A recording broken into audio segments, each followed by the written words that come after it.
Сәлеметсіңдер ме? 8-ші сыныбының білім алушылары. Бүгін бізде әдебиет сабағы. Әдебиет сабағынан бізде бүгін жаңа тақырып. Сабақтың тақырыбы Тахауи Ахтановтың Күй аңызы әңгімесі. Сабақтың оқу мақсаты әдеби шығарманың тақырыбы мен идеясын анықтау. Бүгінгі сабақта меңгеретінің әдеби шығарманың тақырыбын анықтайсың, әдеби шығарманың идеясын анықтайсың. Шығарманың идеясы дегеніміз, шығарманы жазған автордың айтайын деген негізгі ойы. Тахауи Ахтановтың өмірі мен шығармашылығына қысқаша тоқталып өтейін. Қаламгер 1923 жылы 25 қазанда Ақтөбе облысының Шалқар ауданында дүниеге келген. Тахауи Ахтанов қазақ әдебиетінде өзіндік орны, қолтаңбасы бар жазушы. Алғашқы шығармалары өлең, очерк түрінде Майдан газеттерінің беттерінде жарияланса, жастар дауысы деп аталатын ұжымдық жинақта алғашқы өлеңдері басылып шыққан. Ал баспасөз бетінде алғаш жарық көрген әңгімесі Күй аңызы. Оның қаламынан Қаһарлы күндер романы, Сәуле драмасы, Боран, Ант, Әке мен бала туындылары және Махаббат мұңы, Күтпеген кездесу драмалары, Арыстанның сыбағасы, Күшіккеу сияқты көркем шығармалар туындаған. Күй аңызы әңгімесі аңыз сюжетінің желісі бойынша жазылған, дегенмен автор оны өзіндік суреткерлігімен жеткізген. Күй аңызы әңгімесі өнер құдіреті. Оның ішінде күй өнерінің кереметтігін терең дәріптеп жазған шығарма. Туындыда өмірін өнер жолына арнап, 50-ге келгенше отбасын құрмаған естемес күйші мен жас жігіт Оразымбеттің басынан өткен оқиға баяндалып жазылады. Автор әңгіменің бас қаһарманы естемес күйшінің қиыншылыққа толы өмірін суреттей отырып, күйшінің сөздері арқылы оқырманға өмірі мәні туралы өз ойын жеткізеді. Күй мен күйші жайлы тебірене суреттейді. Осы әңгімедегі екі кейіпкер ел аралап жүріп, жалғыз ғана үйлі ауылға кез болады. Жапан даладағы үйдің иесі жарлы жан. Бас кейіпкер естемес, сол өңірге аты шыққан танымал күйші ретінде атағы елге кең жайылған әйгілі адам. Ол өзімен бірге Оразымбет деген адамды серік қылады. Шығарманың өн бойынан екеуінің арасындағы үлкен сыйластық пен бір-біріне деген құрметті байқауға болады. Естемес Оразымбетті шәкіртім деп, жас болса да болашағы зор деп бағаласа, Оразымбет өнердегі ұстазым, жасы үлкен ағам деп қарап, оған арқа сүйейді. Шығармада естемес күйшінің ауыр тағдыры, өз көкірегіндегі зары, алдамшы бір үміт сәулесіне сенуі баяндалған.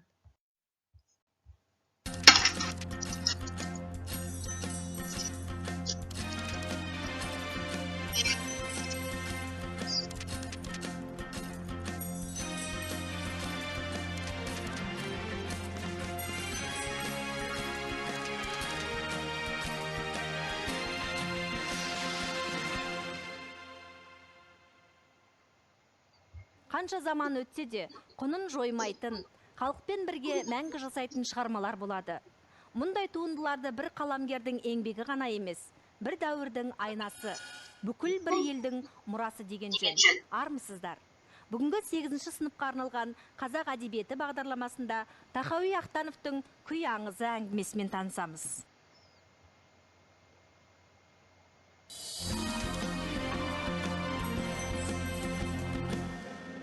Жазушы Тахауи Ахтанов 1923 жылдың 25 қазанында Ақтөбе облысының Шалқар ауданы Шетірғыз ауылында дүниеге келген.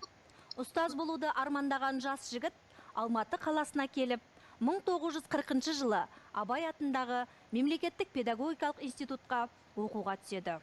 1941 жылы соғыс басталып, студент Тахауи Ахтанов 2-ші курста оқып жүргенде өзі сұранып Майданға аттанады. Майдан шебінде жүрсе де, қолынан қаламын тастамай, әскери газет-журналдарға мақалаларын жариялап жүреді. Тахауи Ахтанов қаламынан әңгіме, хикаят, роман және драмалық шығармалар өмірге келді. Жазушы өз басынан өткізген, көзі көрген ұлы отан соғысындағы жағдаяттарды «Қаһарлы күндер» атты романында жазды. Дала сыры хикаяты үшін жазушыға 1966 жылы Абай атындағы мемлекеттік сыйлық берілді. Тахауи Ахтановтың шығармалары өмірде болған оқиғаларымен және де өмірде күнде көріп жүрген, күнде кездесіп жүрген кейіпкерлерінің жан дүниесімен, әлемімен құнды.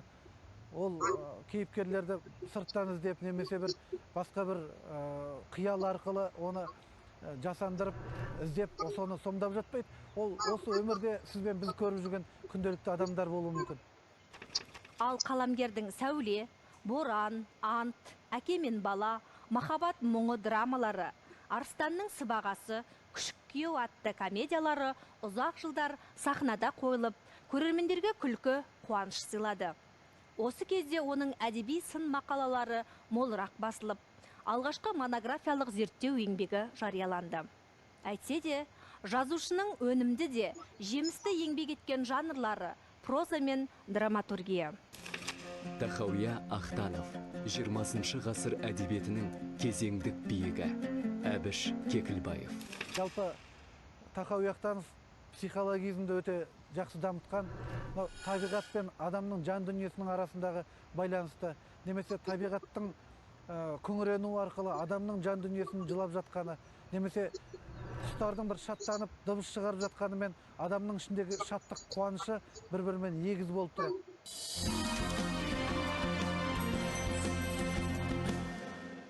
Баспасөз бетінде алғаш жарық көрген әңгімесі «Күй аңызы».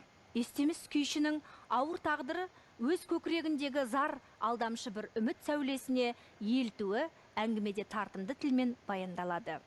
Әңгімеде жазушы күй туралы, күйші туралы тебірене жазады. Жолаушылап, желе жортып келе жатқан екі жолаушы ұстазы Естемес пен шәкірті Оразымбет еді.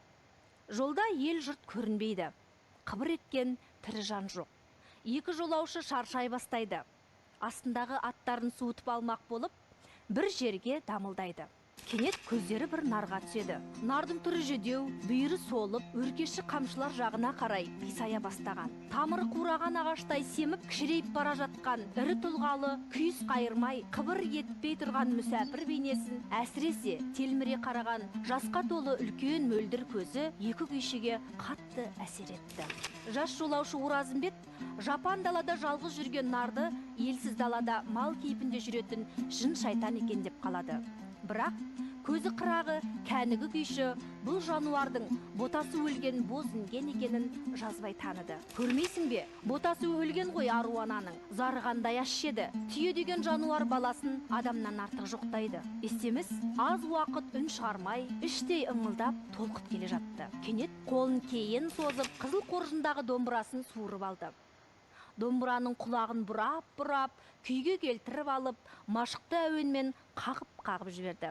Оразымбет тарамыс денелі қатқыл өңді, егде кісіден дәл осындай жүрек құлын шертетін нәзік күй шығады деп ойламап еді. Ол ұстазының бетіне қарап, оны жаңа көргендей болды. Терең әжімді ашаң жүзіне жастық балғын нұр жүгіріп, кішілеу өткір көзі дымқыл тартып, Естемес балқып тұр екен.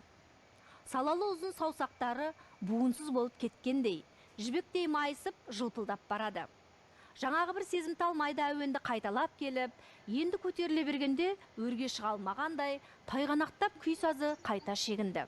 Тағы да бір-екі рет талпынып еді, булығып қалды. Естеместің көңілінде бір мұңы бар жан еді. Ол шәкіртіне: "Күйімді үлгетсең де, өмірімді үлгетпе. Жас 50-ге келді. Менің өмірім тұрлаусыз болып барады. Қанша ел көрсем де, жер көрсем де, қайтып оралар қазығым жоқ. Жар сүймей, бала сүймей кетіп барам. Енді бір айналғанша қарттық келеді. Нағыз отбасының жылуын аңсайтын кез сонда болар. Ел аралап, қанша жер шарлап, халықтың ықыласына бөленіп жүрген атақты адамның да өз басына жететін бір мұңы бар екен. Сөйлесіп тұра бергенімізде нарымыз ұзап кетті ғой. Қане, сол ойсыл қараның соңынан ерейік, бір қараға жеткізер" деп екі жолаушы аттарын тебінді. Нар соңынан еріп отырған екі атты ылдида отырған жұпыны ғана қараша үйді көреді. Нар үйге жеткенде басына үкілі тақия киген талдырмаш денелі қыз шығып, бұйдасын шешіп, есік алдындағы қазыққа байлады. Екі атты да сау өтіп келіп, қарбаласау деп аттан түсті.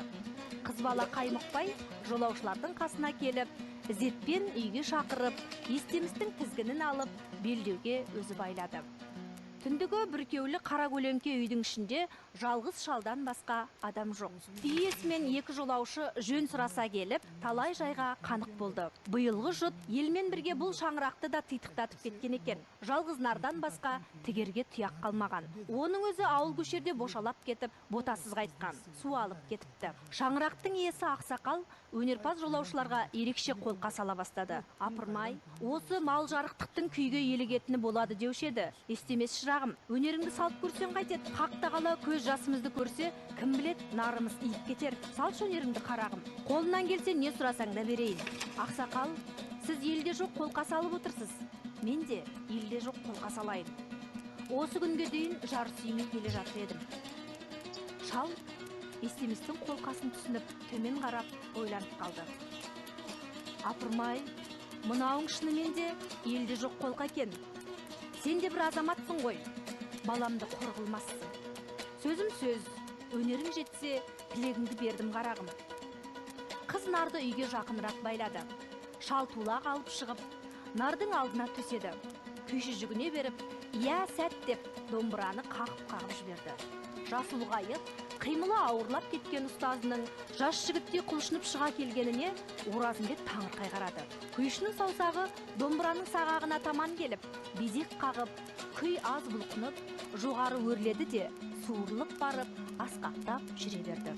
Естемес күйге елігіп, өзге дүниені ұмытып кетті. Талайдан бері арқаны құрыстырып, кеудені кернеп, булықтырып жүрген нәрсе түйіні шешіліп, қыртысы таралып, жанын сергітіп, әсем сазды күй болып дүниеге келе жатыр. Аруаны осы тұста бір ыңыранып қалды. Естемес оны да домбыраның ішегіне іліп әкетті. Күйшінің көзі қызға түсті. Қыз нардың желінін қысып, қатты ұстап қалыпты. Апырау, бұл неге саумай тұр деп ойлады Естемес. Нардың желіні тырсиып барады. Естемес қыздың әдейі саумай тұрғанын байқады. Естемес қызға енді бір қарағанда сығымдап қысқан сүйріктей ақ саусақтың арасынан шым-шымдап сүт тамып тұрды. Күйшінің де көзінен жас тамып кетті. Ар жағын сен тарт деп, саңқ етіп, домбыраны Оразымбетке тастай берді. Оразымбет домбыраны алып жалғастырып тарта жөнелгенде, нардың сүті де шелекке сауылдап құйыла берді. Тахауя Ахтанов, әдебиеттегі жаңа құбылыс. Мұхтар Әуезов.